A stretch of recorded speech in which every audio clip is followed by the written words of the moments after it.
Olá, tudo bem? Fábio, tudo bem com você? A todos aí?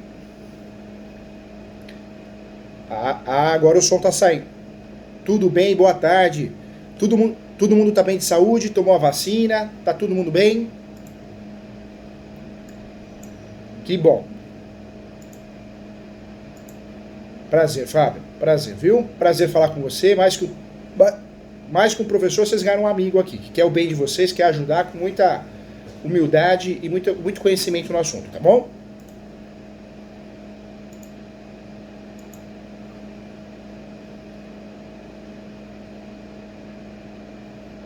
Eu lembro, eu sou muito bom de fisionomia. Eu encontro alguém na rua e falo, você foi meu aluno, na turma tal. Eu só não lembro do teor, do conteúdo, né? Mas eu lembro sim, lembro de vocês. E o bom é que tá todo mundo do mesmo jeito. Ninguém mudou a fisionomia, né? Parabéns aí. Não sei o que vocês estão comendo, se alimentando, mas tá de parabéns.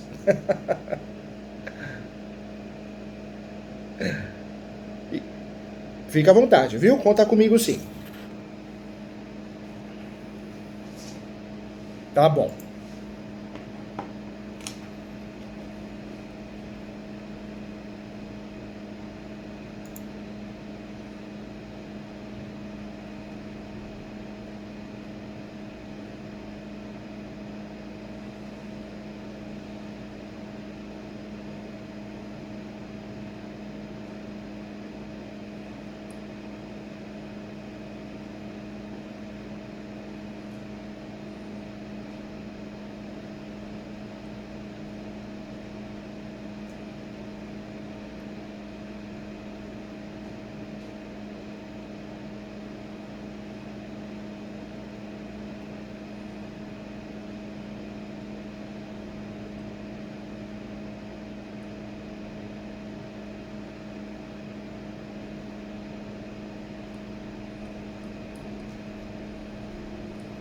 Tá.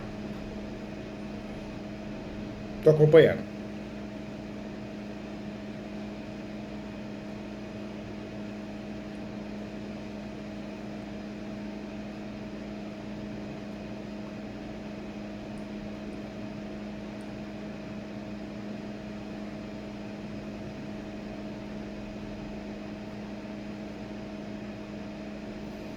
Tá. Foi feito antes da união estável regularizada, né? Feita em cartório.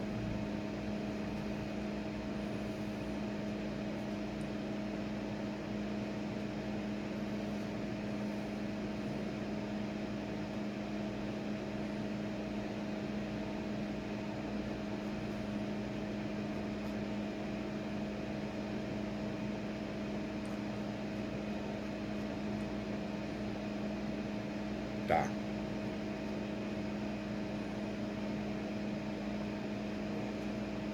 A escritura pública de união estável, ela foi com efeitos retroativos, né?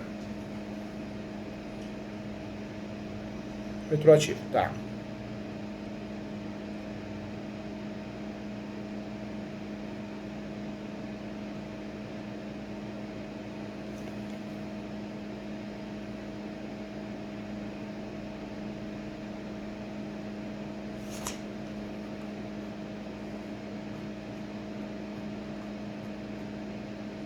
Tá.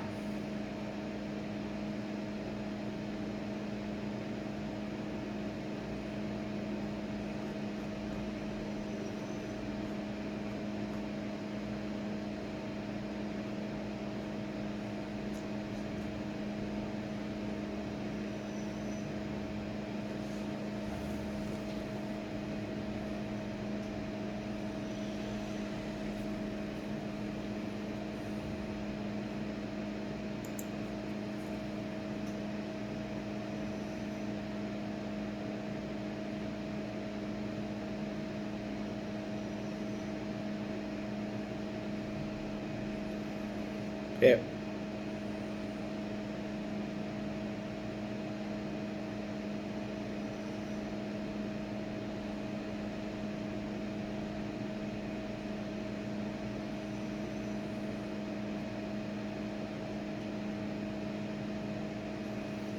o cartório, quando é um cartório atualizado, um tabelião de notas que é preocupado mesmo com a validade e eficácia dos documentos lavrados, ele teria negado. É que foi um cartório que passou batido, hein?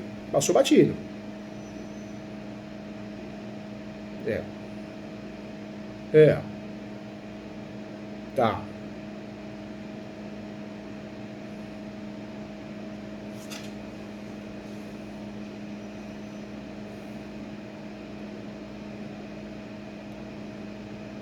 Claro, conta comigo sim, é um prazer.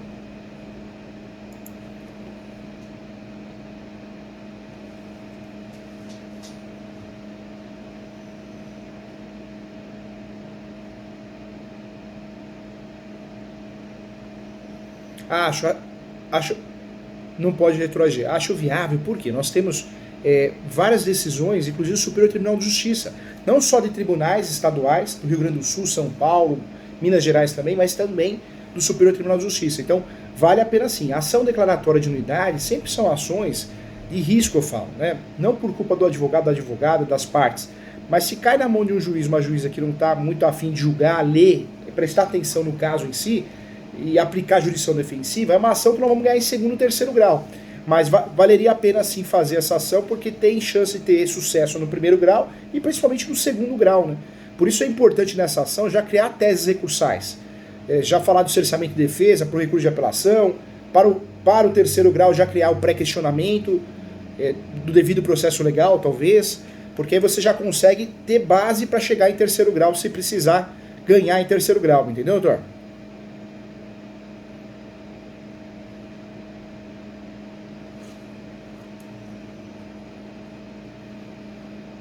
Deu, né? Eu percebi.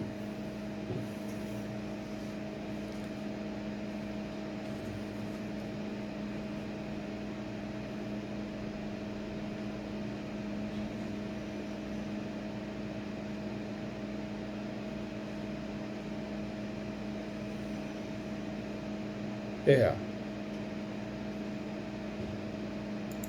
Fica à vontade.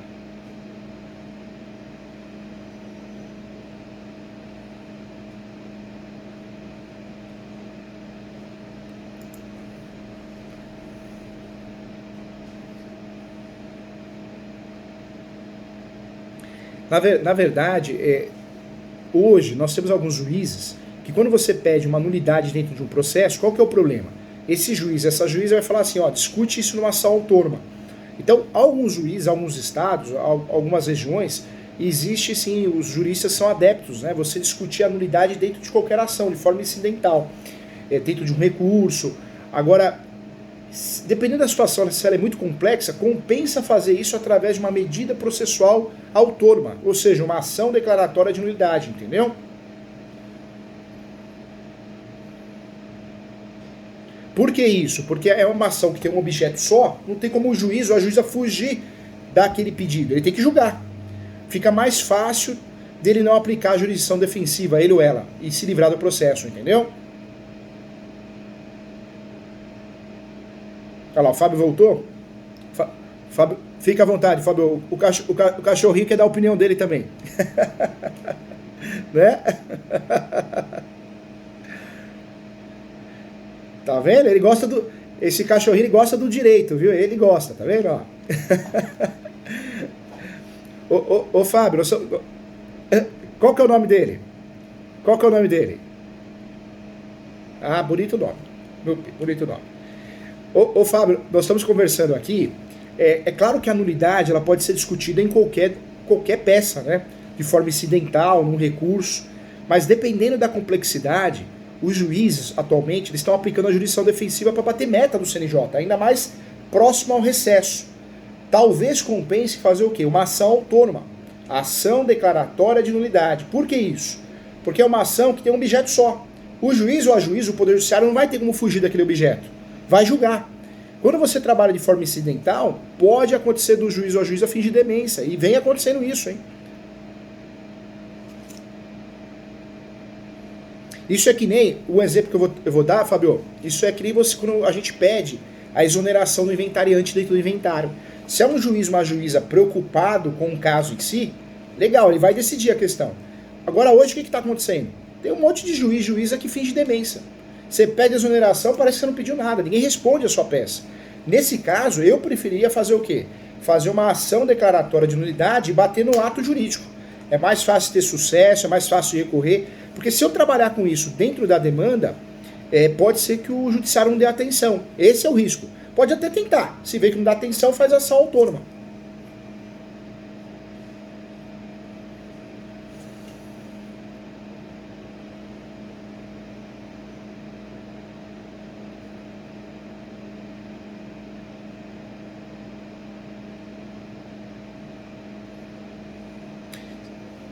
Se você optar em fazer a ação declaratória de nulidade autônoma, ela vai ser julgada na vara civil, porque na verdade é um ato nulo, né, de um negócio jurídico.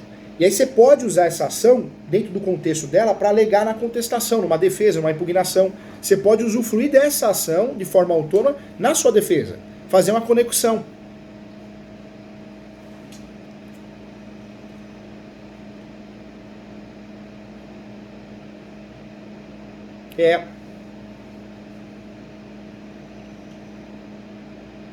Ter uma ação correndo, uma ação declaratória de nulidade. Dependendo da situação, você consegue até pedir a suspensão aqui. Você falou, tem uma ação correndo lá que é muito grave, é nulidade.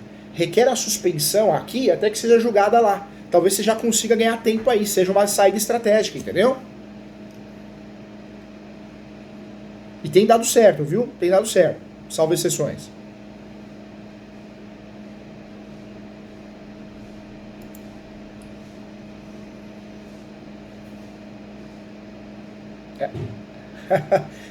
Não, fica à vontade.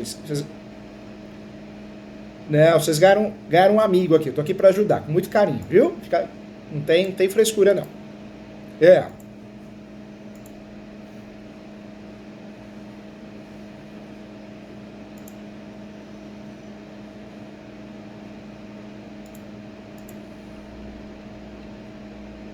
Tá.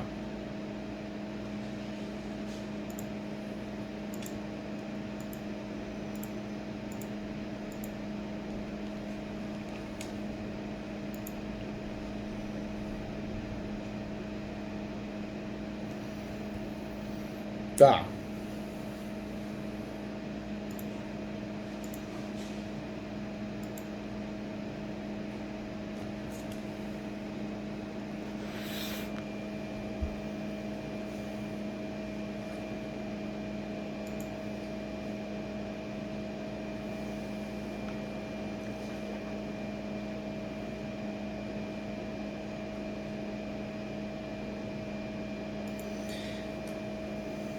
Entendi, uma forma de contra-ataque.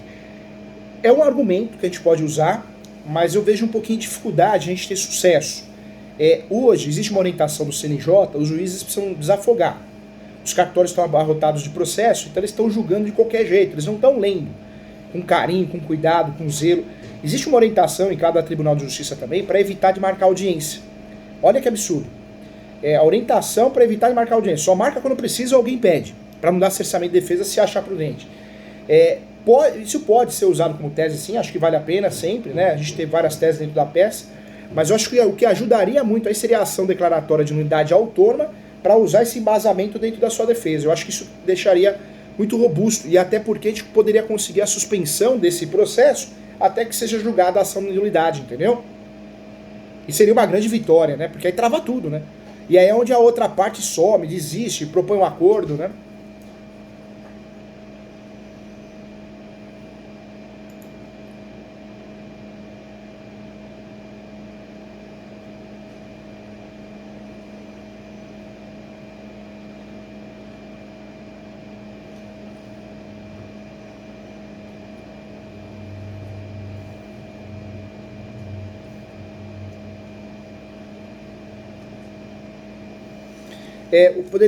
Poderia alegar que houve uma simulação. A grande tese da nulidade é a simulação, né? Falar que foi feito um pedido simulado para justamente gerar direitos, né, efetivos, e não é a realidade dos fatos. Tem que bater que a união estável ela é baseada na verdade dos fatos, na realidade do relacionamento público, notório, e não, isso não aconteceu. Esse relacionamento nunca foi público, né? Esse relacionamento dessa data que foi feita retroativa, entendeu?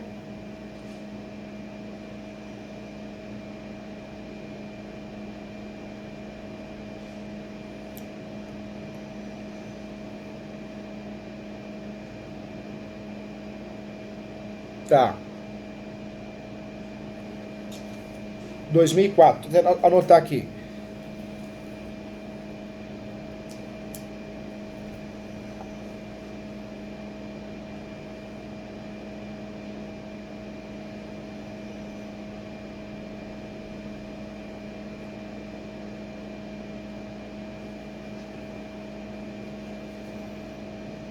Namoro qualificado.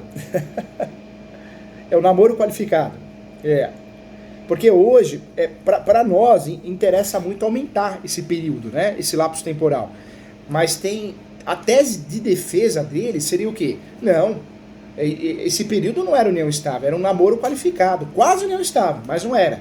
Então, o que a gente tem que fazer na hora que for peticionar ou criar alguma estratégia? Fugir desse namoro qualificado. Tem que falar que não, a união estável não exige a coabitação, não precisa morar junto. Não sou obrigado, o casal não é obrigado a morar no mesmo teto. Mas já era uma união estável, já era notória. Bater muito nesse notório.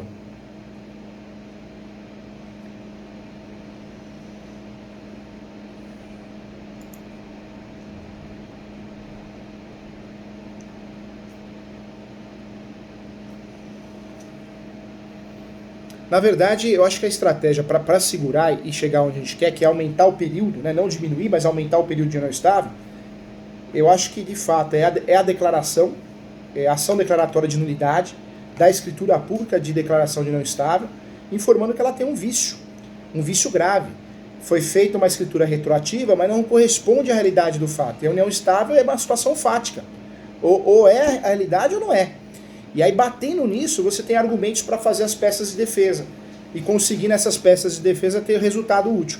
E aí, por outro lado, nessa peça que for feita, já alegar, já falar que nunca existiu namoro qualificado nesse período, que já era uma união estável.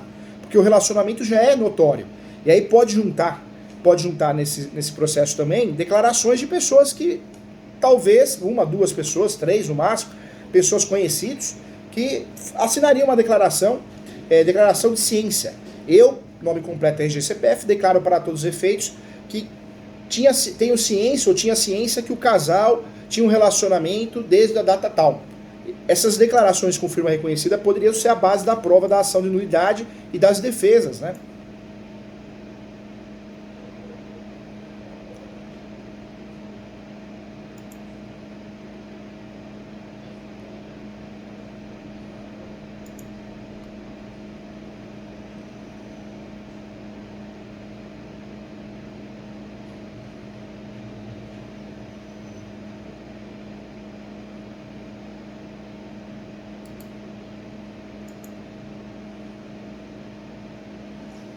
Você pode trabalhar até com o termo correto que existe no código, que é ato atentatório à dignidade da justiça. Ato atentatório à dignidade da justiça. O que é esse ato atentatório à dignidade da justiça? O novo CPC, ele trouxe essa figura, né, essa nomenclatura, para as pessoas que querem enganar a justiça. E foi o que aconteceu. Enganaram. Criaram uma união estável na data que interessava para eles.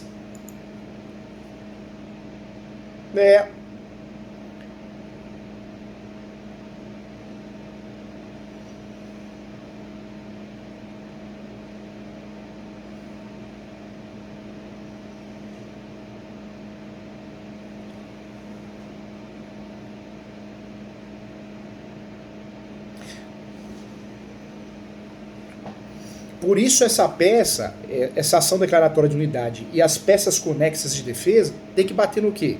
Na simulação, no ato nulo e também no ato atentatório de dignidade da justiça. Trabalha ali com o artigo 77 do Código de Processo Civil, né? Como exemplo. Trabalha com esse artigo, trabalha com o artigo 100, parágrafo único, trabalha com o artigo 161, parágrafo único. Esses artigos que vão ser um embasamento legal para essa ação.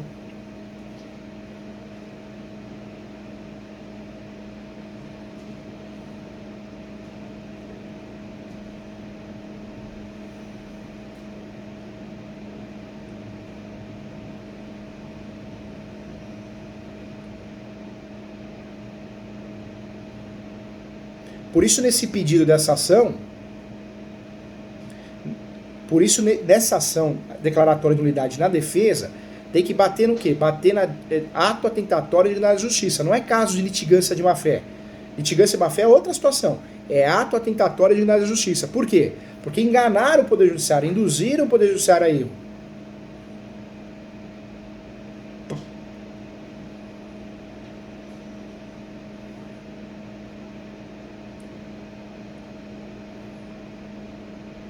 É.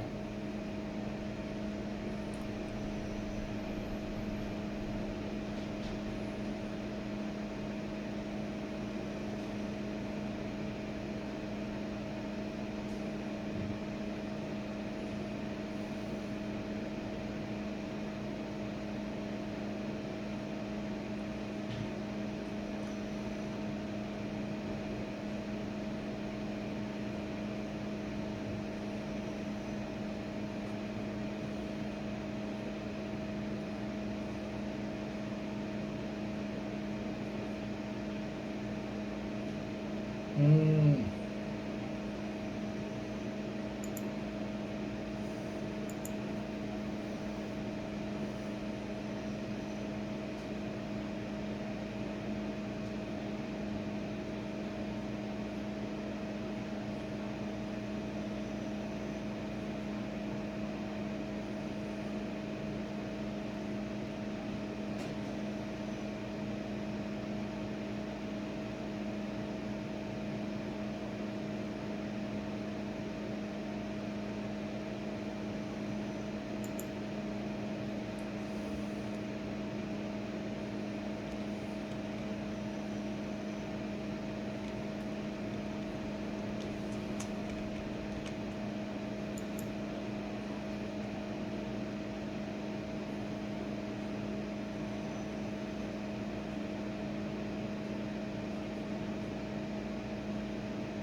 Me entende?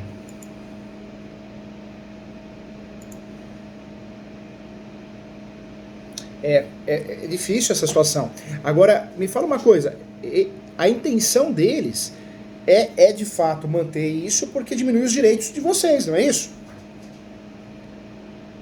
É interessante que essa união estável esteja. É interessante que essa união estável esteja dentro desse período, porque, de certa forma, resolve todo o problema que eles querem, né? Induz o judiciário definitivamente a erro, né?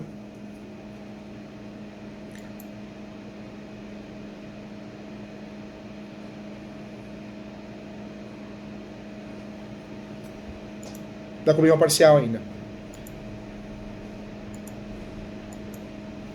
Por isso não tem outro meio, hein? A única saída estratégica, eu não faria ela de forma incidental, não. Incidental, o que o juiz ou a juíza vai fazer? Eles vão desprezar esse pedido. Eles estão fazendo isso. Ainda mais próximo do recesso, ano de Copa, faz uma ação declaratória. Essa ação declaratória de nulidade vai ter força, vai ser julgada, porque é o único objeto da ação. E essa ação aqui, ela vai gerar um efeito nas defesas, porque na defesa, na impugnação, eu posso peticionar pedindo a suspensão, até que seja julgada a ação de nulidade autônoma, porque ela envolve os direitos dessas ações principais, né? Então, de certa forma, não é por dependência, é totalmente autônoma, mas de certa forma criaria uma estratégia por fora. Essa estratégia poderia dar muito certo, hein? Tem dado certo.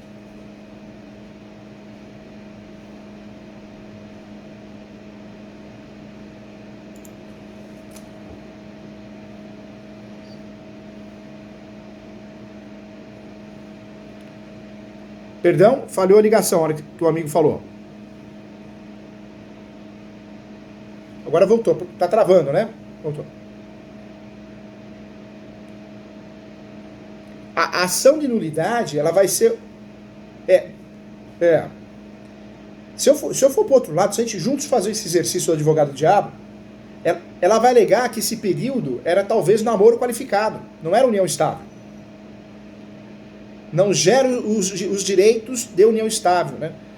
Por quê? Porque era um namoro qualificado, era um namoro notório, todo mundo sabia que tinha um relacionamento, mas ainda até então não era um relacionamento de união estável. Por isso, nessa ação declaratória, vocês já podem entrar no mérito, e nas próximas peças que forem feitas, pode entrar no mérito, sem chamar muita atenção, mas falar que nunca existiu nesse período um namoro qualificado, já era uma união estável. E essas declarações, se possível, se conseguir 2 ou 3 declarações de pessoas que possam assinar declarando que essa união estável era de um período superior ao que foi declarado, isso também ajudaria bastante, hein?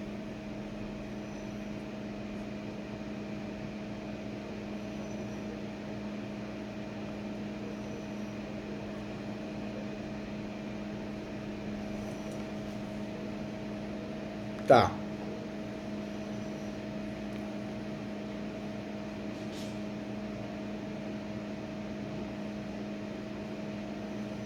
Tá.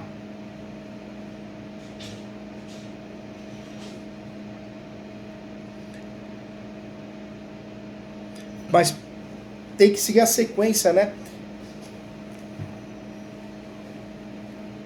Vai ter que pedir primeiro. Então, mas. É.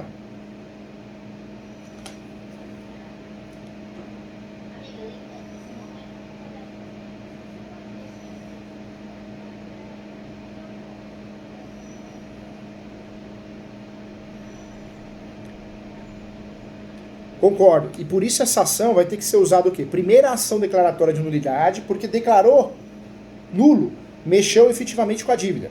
Na raiz. Resolve esse problema. E aí depois, quando gera nulidade, a outra parte, ou vocês mesmos, podem propor uma ação nova para dar continuidade em relação à declaração. Mas essa ação de nulidade ela vai gerar dois efeitos, na dívida e também na declaração de não estável futura. Por isso é essa ação que deve ser usada, viu, doutor? Eu não abriria a mão dessa ação autônoma, não abriria mesmo.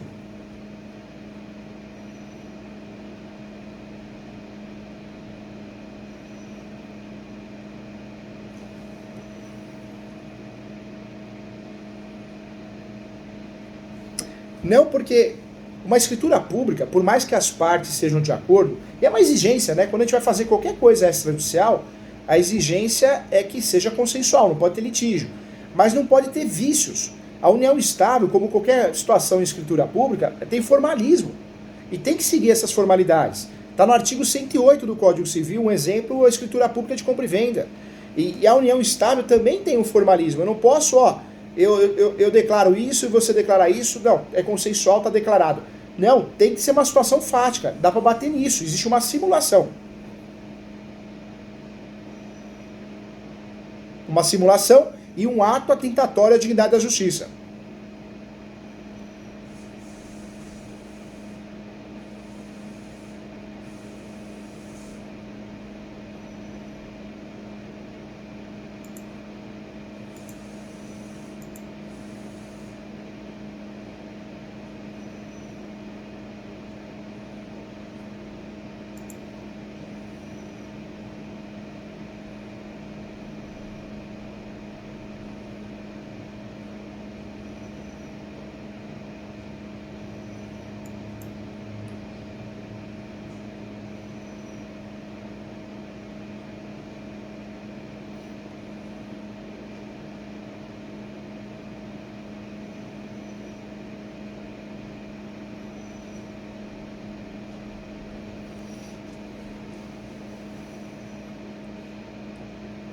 E essa ação declaratória de nulidade, ela se torna meio que obrigatória, porque se for partir nessa estratégia que é a correta, como que a gente vai conseguir? O próprio judiciário vai falar assim, tá, você está falando aqui que o período não é esse, mas por que você não discutiu numa ação autônoma? Você só está alegando aqui na defesa. Então ficaria sem conexão. Se eu faço ação autônoma, eu tenho embasamento legal para poder alegar aqui dentro. Eu falo, tem um número de processo, eu estou buscando isso no Poder Judiciário. Eu quero a suspensão desse processo aqui até que seja julgada a questão lá, que é uma questão incidental, entendeu?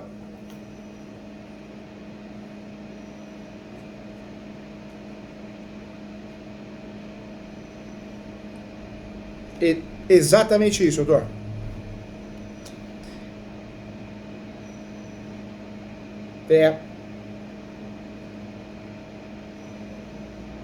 É isso mesmo. Na verdade, nós só temos uma oportunidade, né, para sair dessa situação, desse limbo, né? Nós temos que usar essa ação para deixar as nossas impugnações, as nossas defesas robustas. Porque o juiz ou a juíza, a hora que olhar, falou, opa, tem uma ação ali correndo, eu não posso julgar aqui sem olhar lá. Então eu vou suspender aqui até que lá tenha uma decisão efetiva. E lá, se der errado, em primeiro grau, recorre. Queira ou não queira, ganha tempo, né? A gente consegue, talvez, com a ação declaratória de nulidade, com um pouco de sorte, e hoje, no final do ano, próximo ao recesso, a gente consegue aí, talvez segurar 2, 3 anos nessa situação.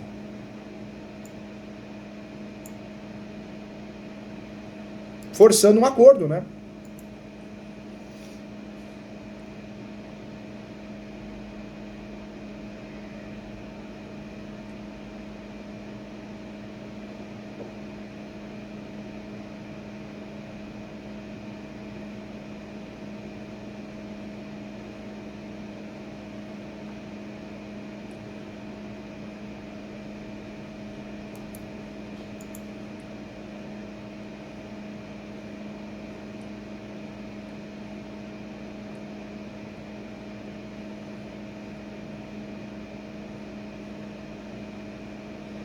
Entendi.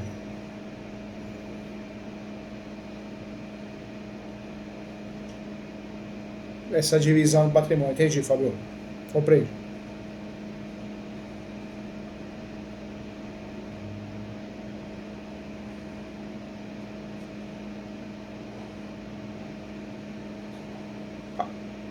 Acho viável sim.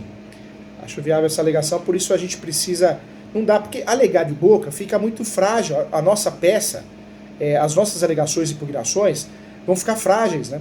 Eu preciso dessa ação para tornar a situação robusta. Essa ação daria até para poder. Na ação, eu posso fazer o inverso também, a estratégia. Eu posso pedir a suspensão aqui, com base na ação lá, mas eu posso pedir que o juiz de lá também requeira a suspensão daqui. Então eu posso fazer isso de forma conjunta, inclusive. Isso gera também efeito, né? De forma cruzada. Pede de um lado e pede do outro.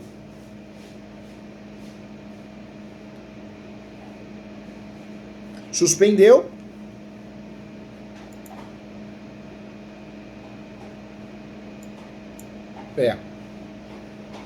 Seria uma estratégia interessante nesse caso, hein? Fazer isso. Eu enxergo que é a única estratégia que a gente conseguiria estar na briga, né? Para conseguir, de fato, continuar com os nossos argumentos. Agora, propor ela de forma incidental, infelizmente o judiciário está se livrando das ações, ainda mais nessa época do ano, né? O judiciário é muito comum hoje, nos 4 cantos do país, falar assim, olha, isso aí você tem que resolver depois. Até em uso capião está acontecendo isso. Ah, mas o vizinho, eu tô declarando que o vizinho foi notificado. Tá bom. Se tiver algum vício, você declara numa ação autônoma depois. Eles querem que a ação declaratória de nulidade se torne uma ação totalmente autônoma, porque decidir essa questão incidental dá muito trabalho, muita dor de cabeça.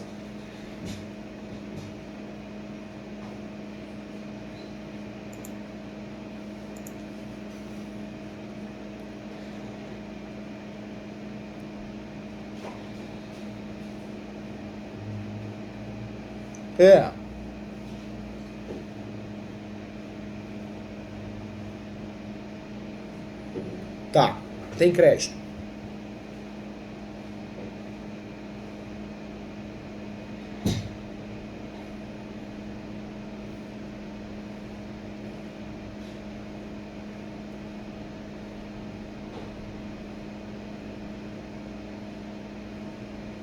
Entendi.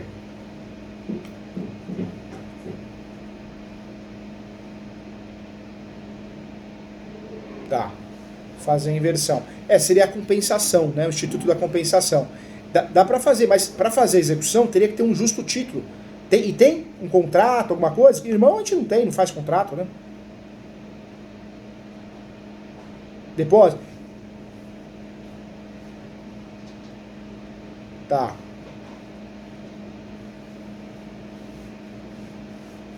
Entendi. Então, não, tá certo, não seria compensação. E nesse caso, teria que fazer o quê? Se for usar essa estratégia também, não é a ação de execução, teria que ser monitória, ação monitória. Pegar os depósitos e talvez no WhatsApp, uma conversa por e-mail, uma gravação, se tiver, se não só os depósitos mesmo, ou fazer uma ata notarial e fazer uma ação monitória. Por que a ação monitória? Ela gera o mesmo efeito da ação de execução, mas é uma ação que você não cai no limbo, né? Porque a ação de execução, o que vai acontecer? O juiz vai exigir o documento, a gente não vai ter, vai ser extinto sem resolução do mérito. Teria que ser a ação monitória nesse caso, hein?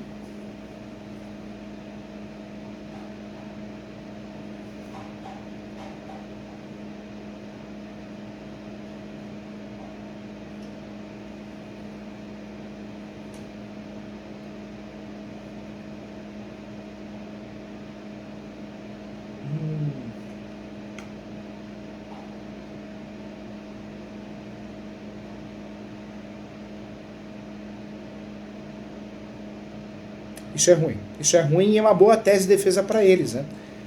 Porque, tudo bem, nós conseguimos provar a situação através de contrato social, atos constitutivos. Daria para falar, ó, é pessoa jurídica, mas ele que é o administrador da empresa. Mas a situação acaba se complicando um pouquinho mais. A chance de defesa deles acaba aumentando, né? Ainda mais se tiver sócio nessa empresa. Essa empresa tem sócio? É Ireli? O que é essa empresa? Você sabe dizer? Sabe, Fabio?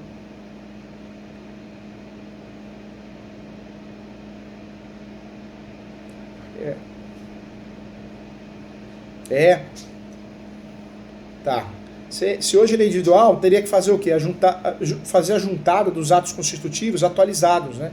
E falar que tem que entrar nesse mérito, tem que falar que atualmente ele é o único responsável da empresa, teria que entrar nesse mérito para dificultar o outro lado. Mas a ação é a ação monitora, hein? Se for querer partir dessa estratégia, para a gente não ter dor de cabeça, teria que ser a ação monitória.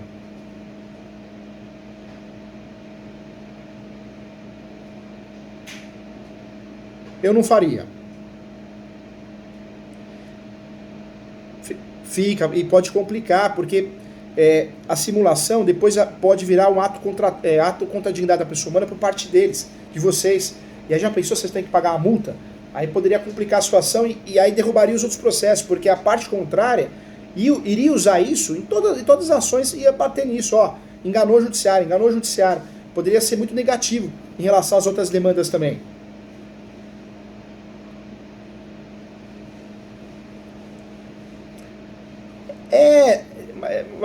Na verdade, a gente vai usar isso a nosso favor, né?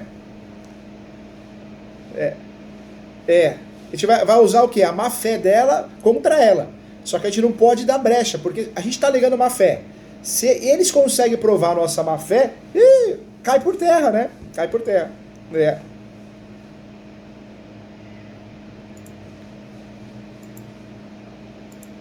Fica à vontade.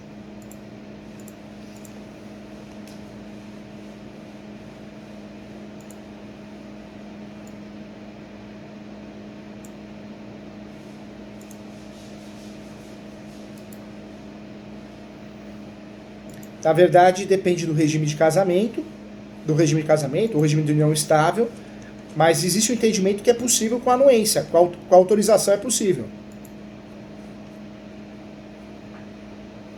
Existe um entendimento que é possível com a anuência.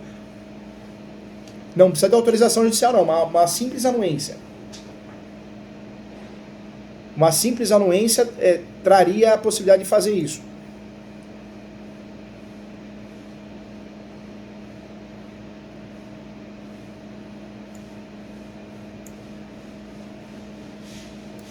Teria que ter uma anuência ou uma procuração com poderes para isso, né? A procuração também daria poderes para isso.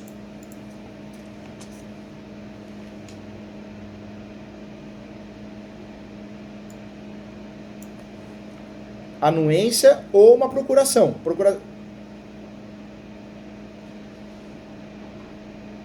Voltou, agora voltou. Agora voltou. Com a anuência, fica à vontade, Fabio.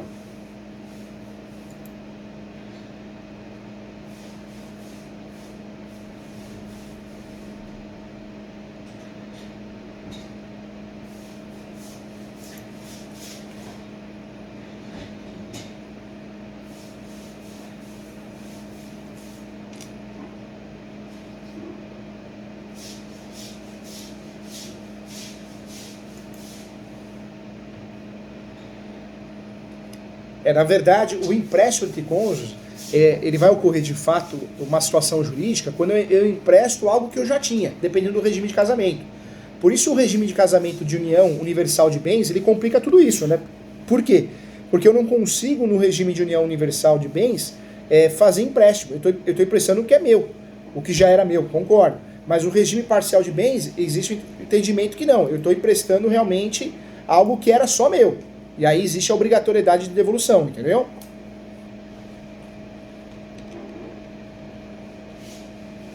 Isso, do bem particular.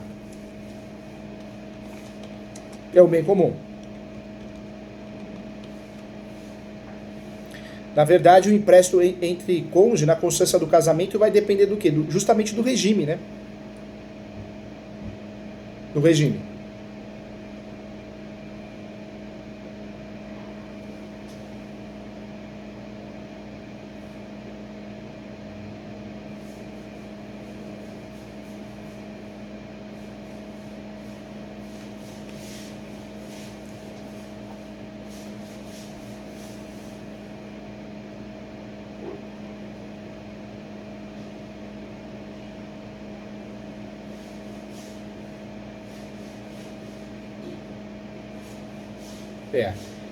Aí entraria na alegação de doação.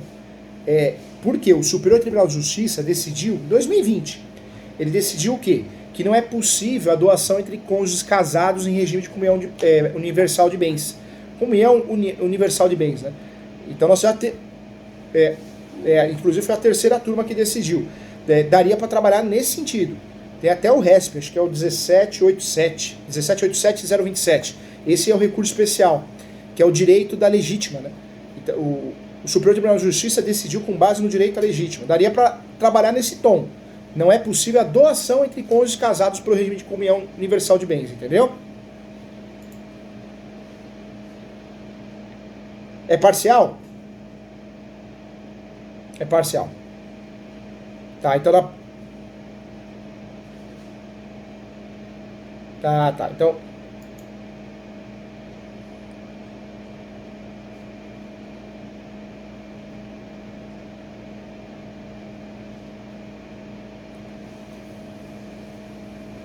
agora, não, na verdade eu entendi. Na verdade, eu estou trazendo um exemplo. Se fosse o caso de uma união universal, que não é, a gente teria que trabalhar com o nome doação para discutir. Mas não, como não é o regime de união universal, porque é parcial, então aí daria para bater no empréstimo mesmo, daria para bater nisso. Agora uma pergunta, existem decisões também, isso é jurisprudencial. Se eu empresto dinheiro para minha companheira, para o meu companheiro, no casamento e na união estável, dependendo do regime, mas se for a favor ao benefício da família, existem julgados de um jeito. Se for em benefício próprio, aí existem outros julgados. Em relação a isso, o que vocês me diriam? Esse valor desse empréstimo, dessa ação monitória que nós estamos conversando, seria para o benefício do casal, da família, ou para benefício próprio? Ele ia abrir um negócio, ia fazer alguma coisa? Vocês têm essa informação?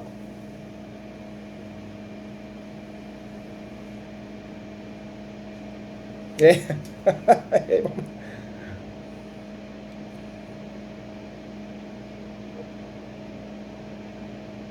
Entendi. Então, na verdade, é uma mescla, é para a família, mas também para uso próprio, né? Entende? Dá abertura para julgamentos diferentes, porque nós temos hoje no judiciário, se eu faço empréstimos para a família, existe uma situação, em prol da família. Se eu faço empréstimo para benefícios próprios do companheiro e da companheira, existe uma outra situação. Então, nesse caso, como é uma mescla, a gente não tem uma resposta definida e não dá para provar isso, aí nós vamos dar uma abertura para julgamentos diferentes. Tudo pode acontecer.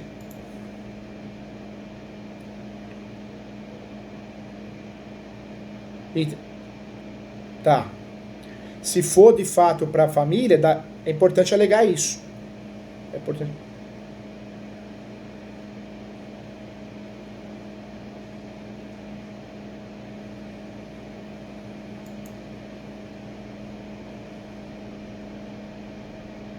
Entende?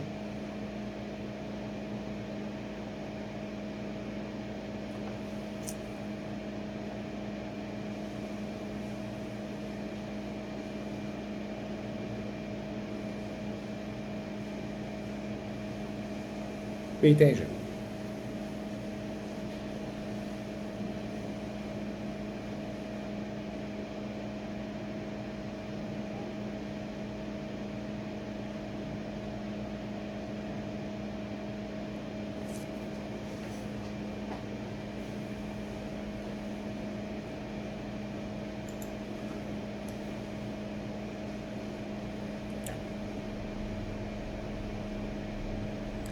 O esforço é mútuo, mas o valor, o vínculo das decisões do TJ e do Superior Tribunal de Justiça está onde?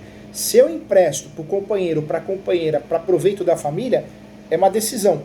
O judiciário tem tido uma decisão, uma linha de raciocínio. Se eu empresto para ele ou para ela, para coisas, situações próprias, é outra situação. Entra como empréstimo de fato. Nesse caso, o que a gente precisa tomar cuidado? Se a gente alegar que esses valores que foram emprestados foi em proveito da família, isso é um risco. Por que um risco? Porque pode o judiciário entender, não, então não há que se falar em empréstimo, entendeu?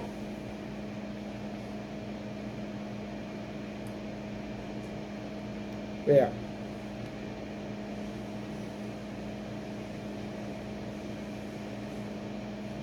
Então é isso. Então, a tese nossa, o que a gente tem que fazer? Ó, esse valor que você está falando, esse valor não tem nada de empréstimo, foi para uso da família, não há que se falar em empréstimo, entendeu? Essa é a saída nossa, essa é a linha que a gente tem que seguir.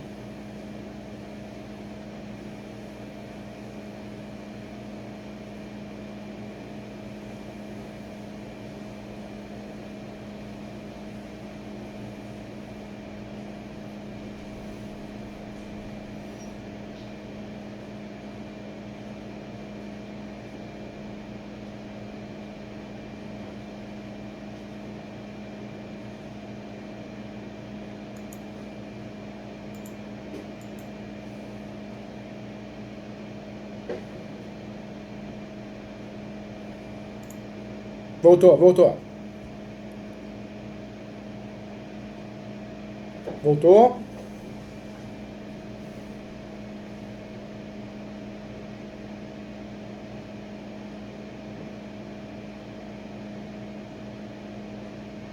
Voltou, agora voltou. A questão do dinheiro, né? Tá oscilando. A questão do dinheiro.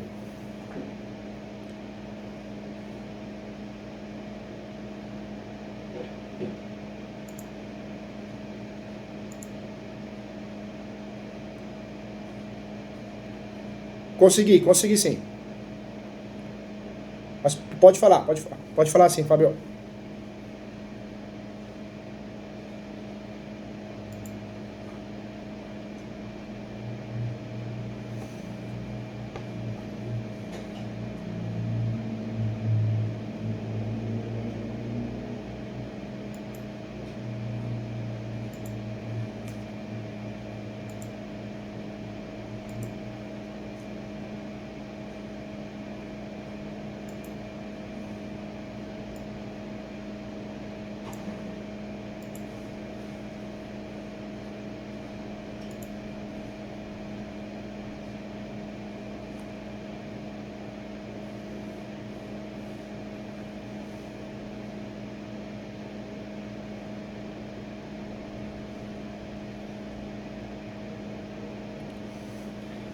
Quando a gente não tem provas documentais, eu sempre falo isso, né?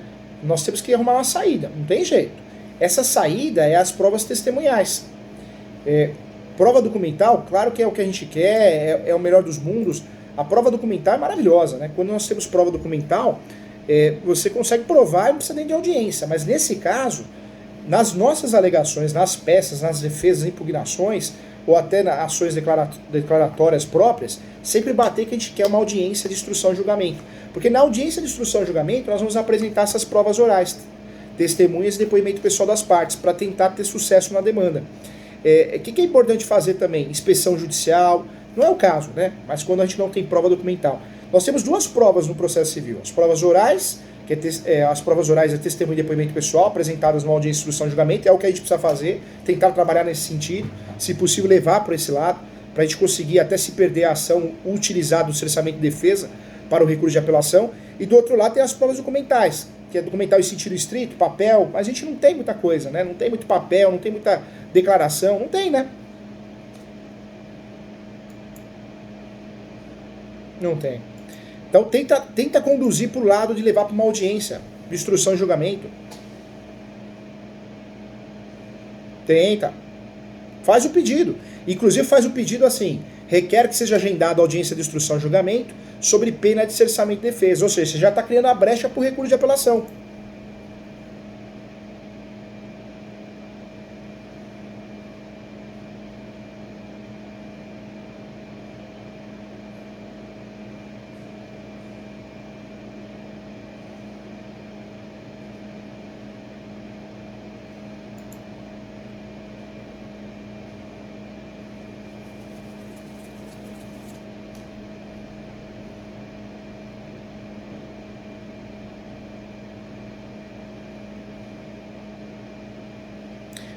Na verdade, quando você consegue desculpa te cortar, mas quando você consegue a nulidade da declaração de união estável, seja da sentença ou de uma escritura pública, voltou ao estado zero, né? Então você volta a discutir patrimônio, você volta a discutir tudo, porque aquele documento, ele foi declarado nulo. E se ele foi declarado nulo, ele não tem validade nenhuma. Então volta ao estado zero.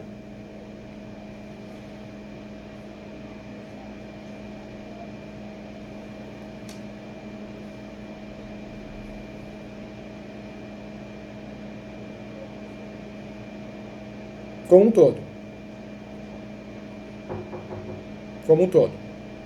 Na verdade, a declaração de nulidade da escritura pública, ela vai fazer o quê? Vai fazer com que a situação volte a ser discutida do início. Bens, datas, né? Porque a nulidade invalidou aquele documento.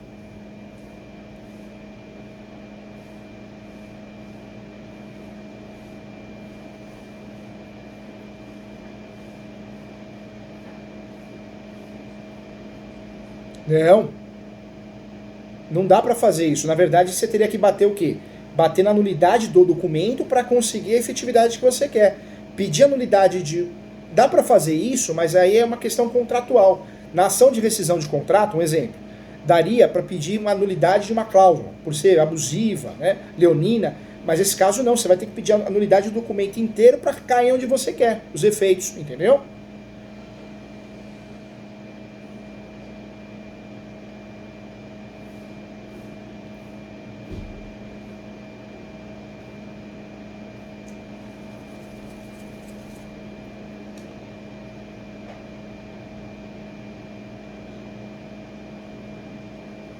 Na verdade, conseguindo a nulidade, acabou, volta ao estado anterior. Daria para discutir data, patrimônio, mudaria o cenário, né?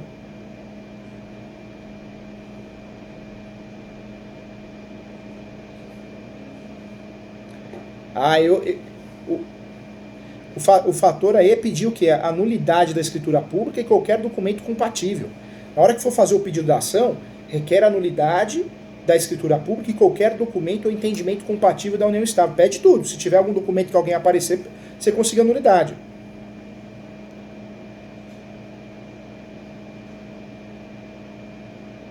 Entendeu? Inclusive a nulidade da solução. Perfeito.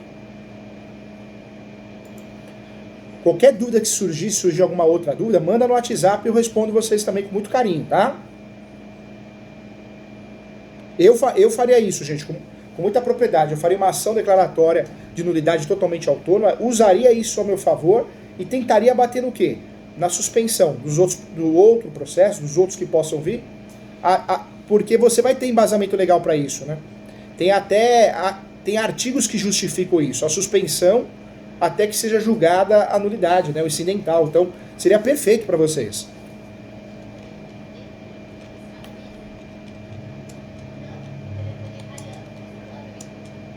Oi? Claro, com certeza.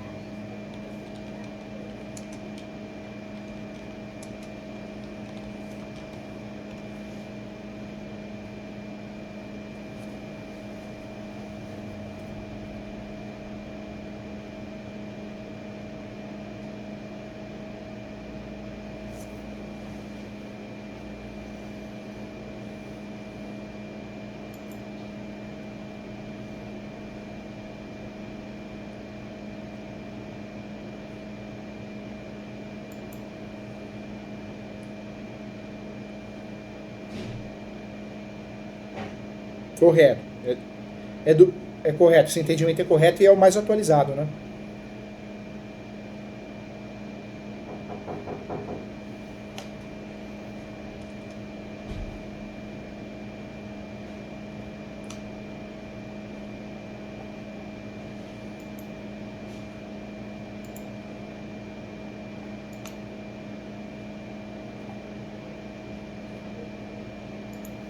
Poderia, mas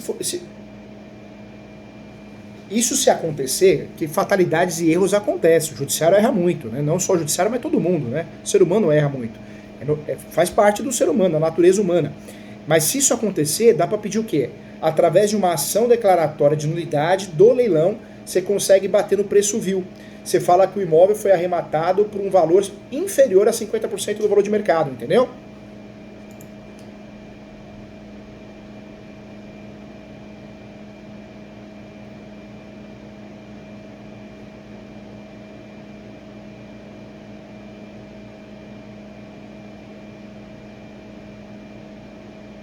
Mas isso daí entra em contradição, quando vai para a asta pública, com os princípios da asta pública, né? E um deles é o preço vil, não pode ser arrematado abaixo do preço vil. Se for, o judiciário vai declarar nulidade disso. é uma linha de defesa contra a ação nulidade, mas não tem gerado efeito, não.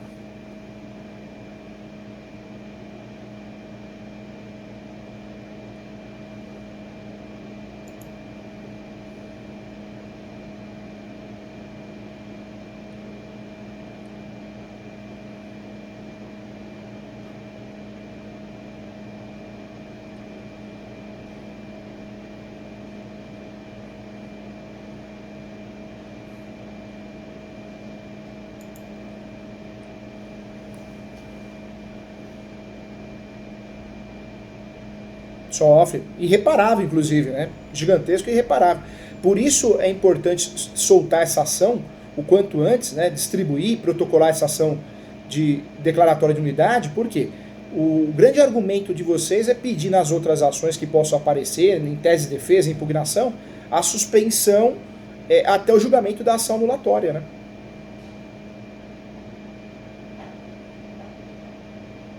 E vocês conseguem ganhar tempo com isso, né? É.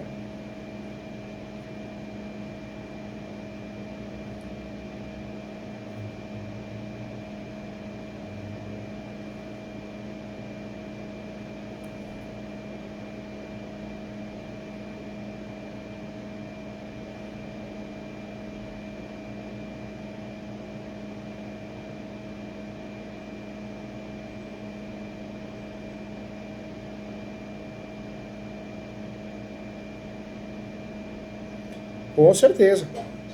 Mas por isso tem essa carta na manga. A ação de nulidade ela vai dar embasamento para todas as outras discussões, né? Porque hoje, se vocês não tiverem uma ação autônoma de declaratória de nulidade, vocês não têm embasamento, né? O próprio juiz vai se esquivar, o juiz vai falar assim, mas tá, por que vocês não discutiram isso em ação autônoma? Eles colocam isso na sentença, eles fazem isso mesmo, de forma agressiva mesmo.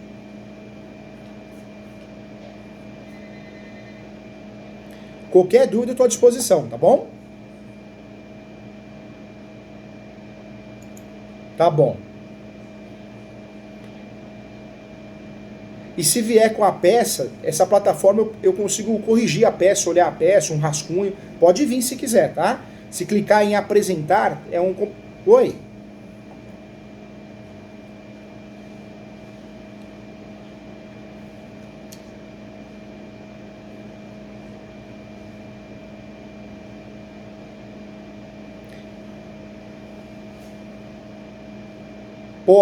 Pode enviar, aí eu entro, eu atraso para entrar uns 20 minutinhos, para entrar no processo e poder olhar passo a passo, tá? Olha sim, se tiver alguma peça para corrigir, eu corrijo também, eu ajudo, conte comigo, tá? Eu faço muito isso com os advogados e advogadas, viu? Com muito carinho, tá?